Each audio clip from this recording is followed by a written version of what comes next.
Coming up on Lawmakers, Speaker of the House Glenn Richardson has tough words for the Grady Board. The Joint Appropriations Committee wraps up its third and final day of budget briefings. And Art from the Heart makes a trip to the Capitol. Those stories and more are coming up next. This is Lawmakers, your source for all the news from under the Gold Dome.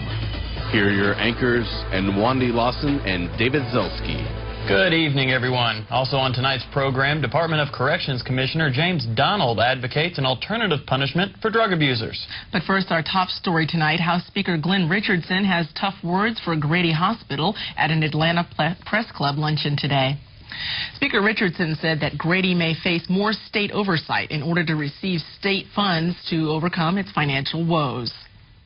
The governor has put a significant amount of money into trauma care, the lion's share of which will be earned by Grady if and only if Grady changes. The changes the Speaker is talking about involve replacing the Grady Board with a nonprofit corporation, a move the current board voted to support back in November.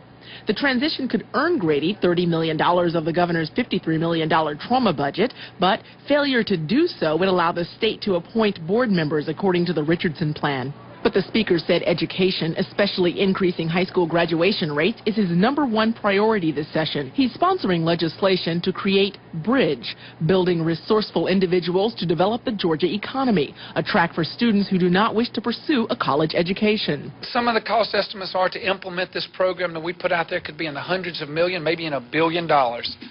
And you know what I say? So what? We're already spending $10 billion on education. That's only a 10% increase.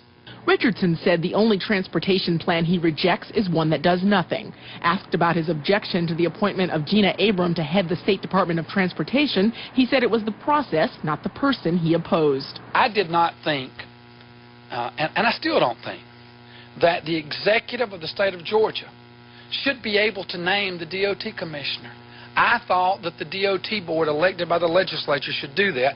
I thought there should have been a nationwide search, and I thought there should have been an outpouring or a cry that we reach out and get the best person. And maybe it would have been Ms. Abrams, but I received a call the morning after Commissioner Linenkol resigned and said that it had been decided. And I did not even know that Commissioner Linenkol was going to resign until that call. Although he discounts the importance of conservation in combating Georgia's water woes, Richardson says he has a fail-safe way to prevent future water crises. Just as surely as it will rain again, it will stop again. But the next time it rains, let's dig some big holes in the ground, fill them full of water, call them reservoirs, and have it. Now then, is that going to cost us some money? Yes, it will. But the next time there's a drought, no one's going to say, I wish we didn't have those reservoirs. Yes, I know it's election year. Yes, I know that we ordinarily in election years don't take up a lot of tough issues. But you know what? I'm only elected through 2008. And I was elected to do a job, and I intend to do that job. And I expect every other representative and senator under the Gold Dome to do the exact same thing, regardless of whether we win or lose the next election. Now, as mentioned in last night's broadcast, the Grady Coalition lobbied for state funding of Grady Memorial Hospital yesterday evening outside of a legislative reception held by the Metro Atlanta Chamber of Commerce. Lawmakers' Keosha Jackson has the details. The legislative reception was not open to the public or the press. Meanwhile, the Grady Coalition held signs outside the reception venue, the New World of Coca-Cola. We have had serious concerns about the chamber and the chamber's role as it relates to Grady. Particularly now are we concerned about the new 501c3 nonprofit, the board, and who will constitute that board, who will make up that board. We want to make sure that the patients have a representative and that the workers have a representative. That's the message we're trying to get across to this Chamber of Commerce and to our legislators. We want the chamber to realize that it is a partner, that it should not dictate and it should not control the proceedings as they're moving forward. Sam Williams, president of the Metro Atlanta Chamber of Commerce, told us that the chamber is trying to help keep the hospital open. Grady has not had appropriate capital support for over a decade. They really need a lot of diagnostic equipment, They need operating room equipment. They need a lot of help to fix the hospital up. And that's why we took it as one of our primary responsibilities to try to get that money. We feel very positive about the future of Grady. We need to make sure Grady stays open. It's a very vital part of our whole community and state. Senator Vincent Ford offered his insight on how the chamber could help Grady. I just want to impress upon the Chamber of Commerce and the state legislature that the state needs to provide resources to Grady. We appreciate the chamber pledging money, but we believe that as they pledge money, they should not propose cuts in services. According to Reverend McDonald, the Metro Atlanta Chamber of Commerce has agreed to meet with the Grady Coalition at an undetermined time next week to discuss the hospital's issues. Reporting for Lawmakers, I'm Keosha Jackson. The role of the Department of Community Health is funding health services for the state like Peach Care for Kids and Medicaid. Commissioner Rhonda Meadows went through the governor's recommendations, which deals with a nearly $12 billion budget made up primarily of state and federal funds. Senator Valencia C. asked Commissioner Meadows about this year's drop in the number of Peach Care applicants. Did I understand you to say that the numbers had declined because of verification on income and citizenship? Are you saying that those that are coming in cannot prove citizenship, so they are not being approved, or they're not coming in at all? I think it's going to be a combination of things. It's going to be that we have a new system that's in place, so everybody has to learn how to do it. They're not used to having to bring in all the income, well, they had income information, but they're not used to having to bring in citizenship information. So it may take them a little bit longer to pull all their documents together to come back in and do it. That's probably one. Second, there may be some individuals who would not have qualified and who were not willing to try. And then there are others who would qualify who may be more concerned about trying. There's probably a couple of different scenarios going on. We're hopeful, though, that the more that we do outreach to them, they understand that there's still the opportunity to at least apply. Now, last year, the number of health vendors dropped from 4 down to 3, and this year, DCH plans to bring that number down to 2, leaving a third just in Metro Atlanta. The reason is to lower costs, but Senator Don Balfour had concerns about a future monopoly. The closer you get to 1, you're shaking your head, but 2's pretty close to 1.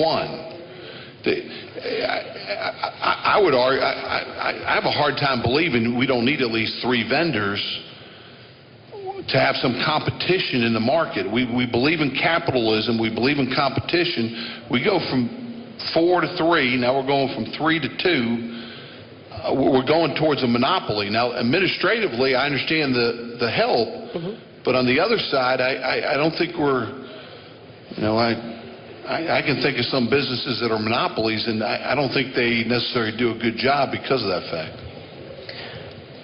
Yeah, Senator, I have to agree with you about a concern about a monopoly. I'm still from Brooklyn, and I'm still paranoid, so I never want to have just one person or one entity that I depend on. We consider this strongly, and I think what we did was we actually mapped out what would be the long-term savings to the program over time, that 2008 to 2012. And then remember we had a discussion at the governor's mansion about options, about how aggressive. Do you remember that? You say so. Yeah. You were there. What was the difference? I mean, so if others of you feel this way, then talk to me now. In other news, a move is underway to make it easier to create charter schools in Georgia and provide the needed funding. Lawmaker Sandra Parrish now joins us live with more. Sandra. In Wandi, Representative Jan Jones is sponsoring House Bill 881 that would create a state commission that, along with the local school board, could approve a charter school. She presented findings from a recent survey of Georgians supporting the effort. With students from a charter school on hand, the results of the survey were released, showing the majority of those questioned were dissatisfied with Georgia's public schools and supported efforts to change the current system. 52% of Georgia voters are not satisfied with Georgia public schools today. Almost 8 out of 10, 78% of Georgia voters say that they feel school boards are predisposed to vote against a charter school, not authorize it, because they want to use that money elsewhere. 881 would do 2 things primarily. One, It would allow both local school boards and an independent commission appointed with appointments recommended by the governor, the speaker, and the lieutenant governor to authorize or approve the opening of charter schools. It would result, I believe, in more charter schools of very high caliber and with high accountability to open in Georgia. Number two, and most importantly, these schools would be fully funded with state funds that reflect the federal, the state, and the local funds that they would earn. We've had a real problem in the state of Georgia. I think it's a lot of misunderstanding about what charter schools are and what they intend to do. And so a lot of school districts have been very reluctant to accept charter schools. So this will just open the door a little further and allow a state commission to authorize charter schools. There are currently more than 70 charter schools in Georgia, and Jones says most don't receive adequate funding. On average, those 72 receive about 72% of the total funding that a traditional public school receives. So they are treated disproportionately to what traditional public schools are. Oftentimes, to be perfectly honest, they're treated as step public schools. She's also supporting companion bill HB 831 to provide additional funding to charter schools. It provides tax credits for charter school facilities. Currently, Georgia does not offer any facilities funding for charter schools. They have to pay for their facility out of their regular funding that they receive for children. And this would allow nonprofits to receive funding from individuals who would receive tax credits, and it would truly leverage private money and a federal tax deduction to make our money, Georgia's money, go further. Now, House Bill 881 passed out of subcommittee unanimously and is currently awaiting a vote before the full House Education Committee. Reporting live, I'm Sandra Parrish for Lawmakers. Thank you, Sandra. Representatives of Clayton County met today to discuss an ethics policy to govern the Board of Education there. The board is being investigated amid charges of ethical violations, and the school system may lose its accreditation as a result. Lawmakers' Andy Dixon has more. The Clayton County delegation is divided on the proposed legislation, which would create an appointed ethics committee to oversee Clayton's troubled school board. The board is under investigation from the Southern Association of Colleges and Schools, a school accreditation agency, due to widespread allegations of micromanaging, abuse of power, and misappropriation of funds, and the school system could find its accreditation in jeopardy. Only 3 of the 9 board members came to the meeting. They presented their concerns about the planned committee, concluding that the board's current ethics policy could be sufficient. Maurice Haynes is a school board member. That it is strong. I mean, it calls for censors and stuff in there. I think it is strong. But the problem that we have is that you have a clique of board members that sticks together. And it doesn't matter what the policy said. They're going to stick together and they're going to choose and do what they want to do. But Representative Mike Glanton, who introduced the plan, said an investigative oversight committee could well be the appropriate solution. This is for insurance. This is for the future, to ensure that not only the new members come to the board, but the members that are currently there understand that not only do we have an ethics policy, we have one that has sanctions, that has teeth. Representative Roberta Abdul Salam says the bill is premature because not all the board members' views have been heard.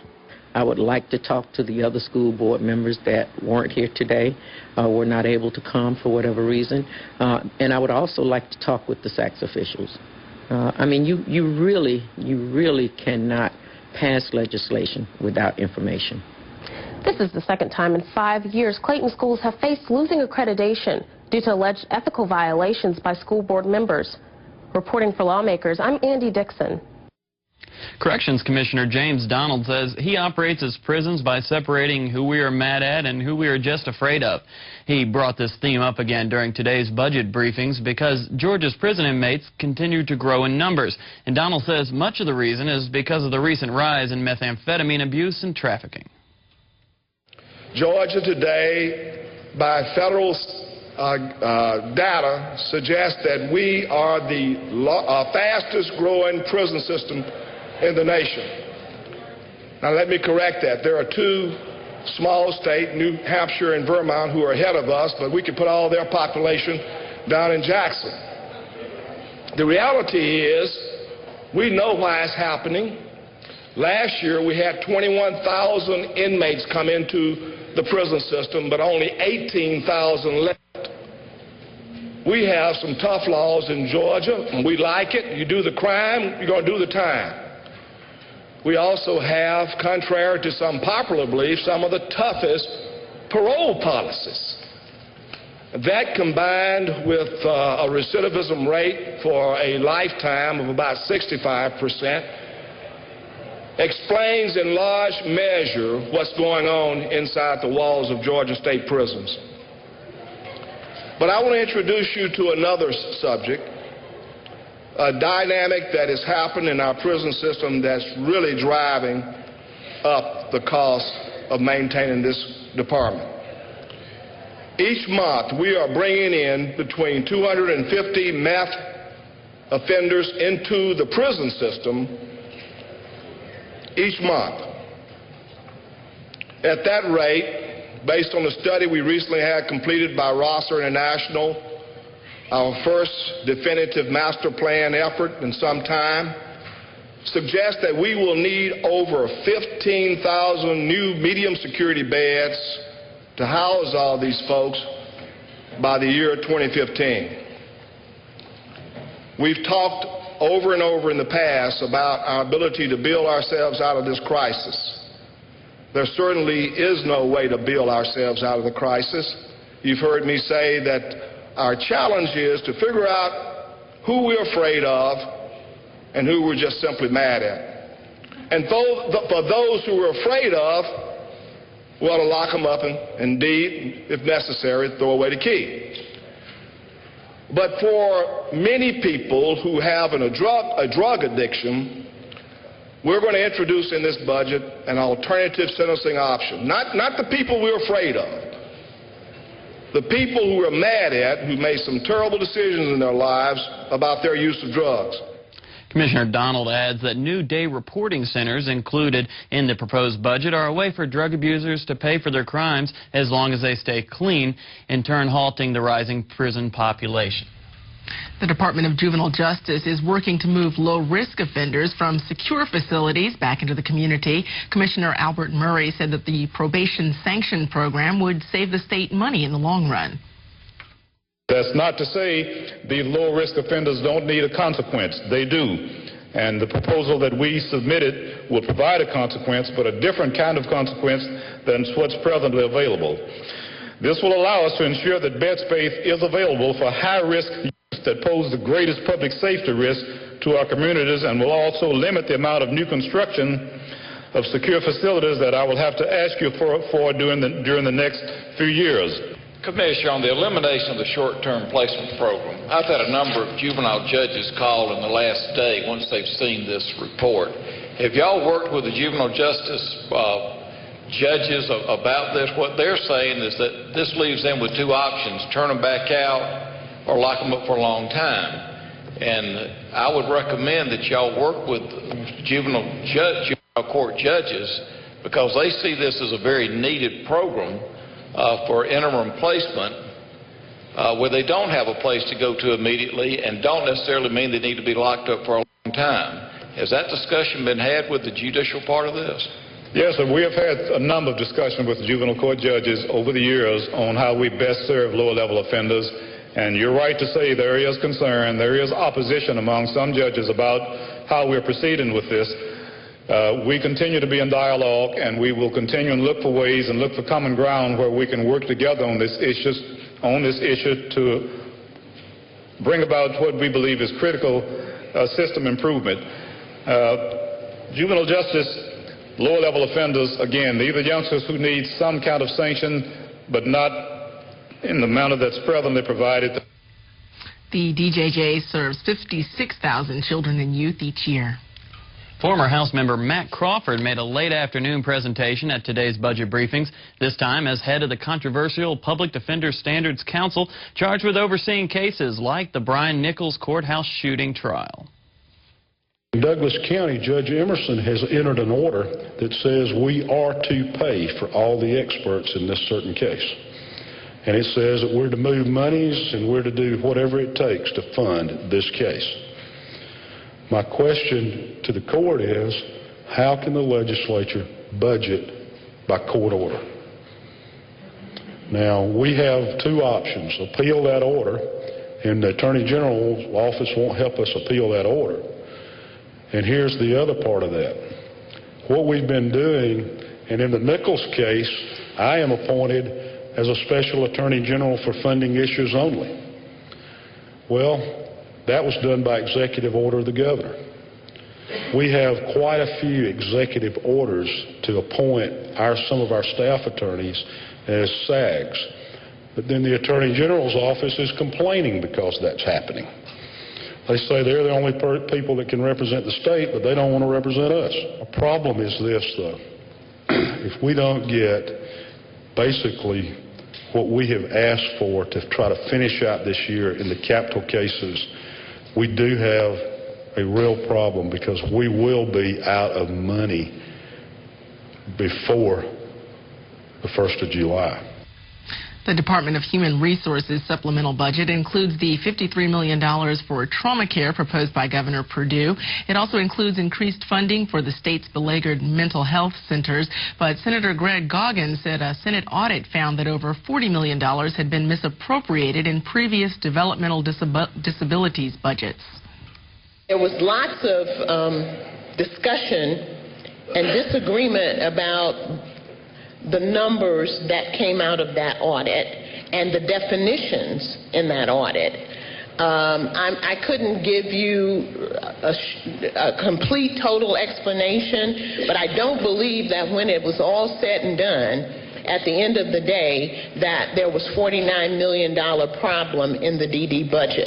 I think there were, the auditors defined it one way. Historically, the way the services have been defined have been describing it another way. As Gwen said, at some points in time, these three sets of disabilities were all intertwined, and at other times they were taken apart. But again, on that issue, we put together a very lengthy, which I didn't bring with me, really tried explanation and description of why we believe that particular number is not an accurate number, nor does it reflect the work that was done. Now, later in the presentation, Senator Renee Unterman confronted Commissioner Walker about how much control over the DHR budget she yields to the governor. When the governor has an opinion, I do accept it, because I work for him, and I believe everybody is at a point in the hierarchy because of their wisdom to be at that point. And I trust his wisdom in making hard calls about what I ought to have as part of the budget process. And I had my opportunity to say to him what I thought, and I did, and that was a good, robust conversation. Trust me, it was robust. And I accept his wisdom and his judgment at the end of the day, because he's got to look at many, many agencies and many needs. B.J. Walker just has to look at a set of those things. And so his wisdom is what prevails at the end of the day. We'd like to recommend a website that's a valuable resource for information about the Georgia General Assembly. Go to www.legis.ga.gov. That website is a great research tool we at Lawmakers use on a regular basis. Governor Perdue was among those recognized at an awards luncheon held by the Georgia Trend magazine at the Atlanta Ritz-Carlton this afternoon. Lawmakers' Bridget Snapp has more.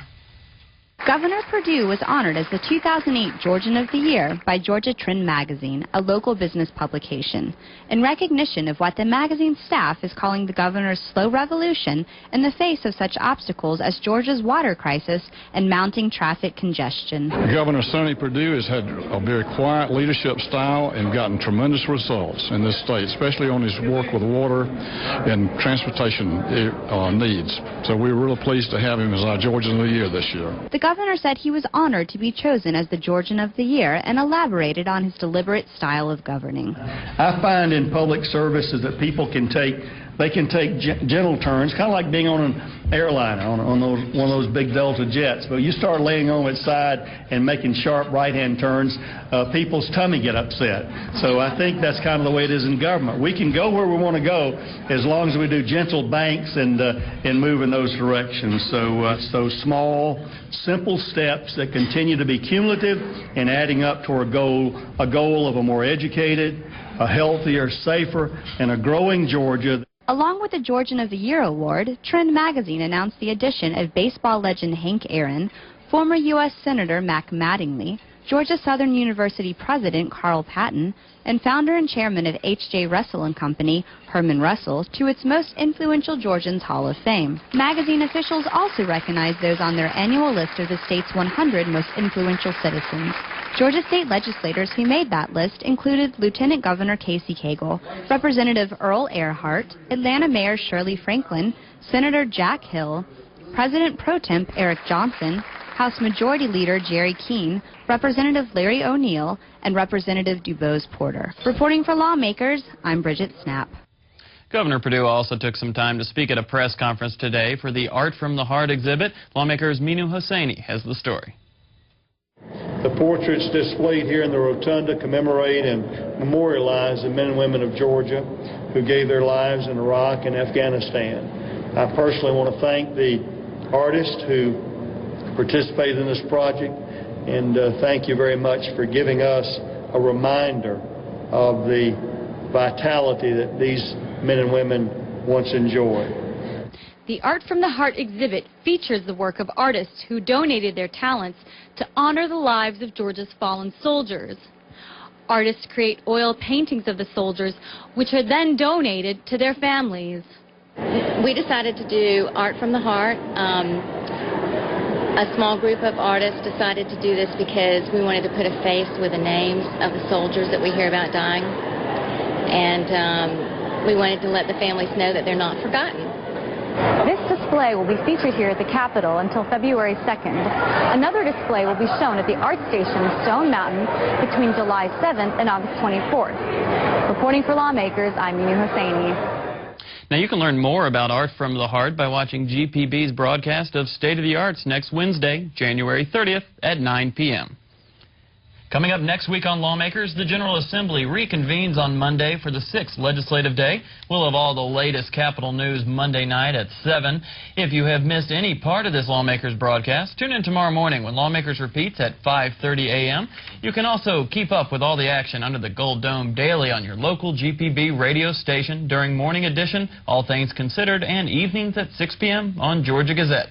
Now stay tuned for Antiques Roadshow in England. That program is coming up next here on GPB. And that's our broadcast for this, the third and final day of the 2008 budget briefings. I'm Wendy Lawson. And I'm David Zelski. Have a great weekend. We'll see you Monday.